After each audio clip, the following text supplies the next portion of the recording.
गाडगीळ आणि sons limited 1832 पासून।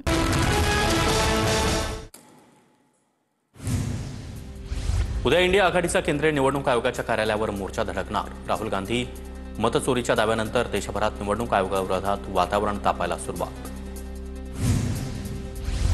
ठाकरेंच्या सेनेचं उद्या राज्यभरात जनआक्रोश आंदोलन।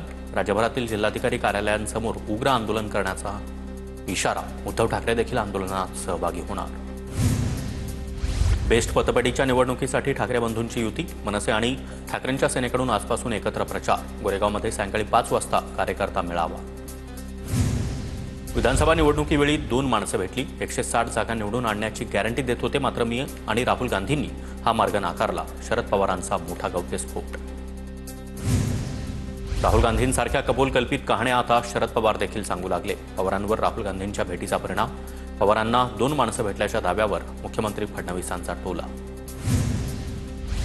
महायुतीच्या 5 कलंकित मंत्र्यांविरोधात आम्ही आंदोलन करणार। त्यांना ताबडतोब पायउतार करण्याची मागणी करणार। अंबादास दानवे आक्रमक।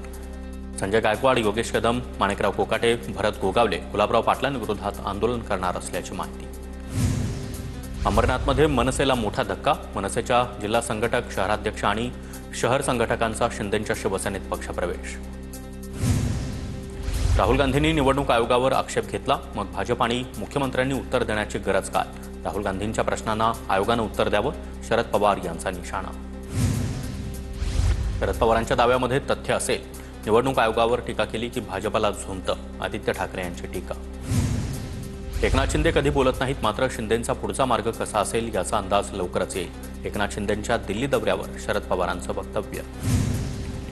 राहुल गांधी जिंकल्यावर आरोप करत नाहीत। राहुल गांधींना पराभव पचवता येत नाही। राहुल गांधींनी निवडणूक आयोगावर केलेल्या आरोपांवरून निशाणा। उपमुख्यमंत्री अजित पवार यांच्या बारामतीमधील विकास कामं पाहण्यासाठी दौऱ्याला सुरुवात। बारामतीमधील एसटी बस स्थानकाची अजित पवार यांच्याकडून पाहणी।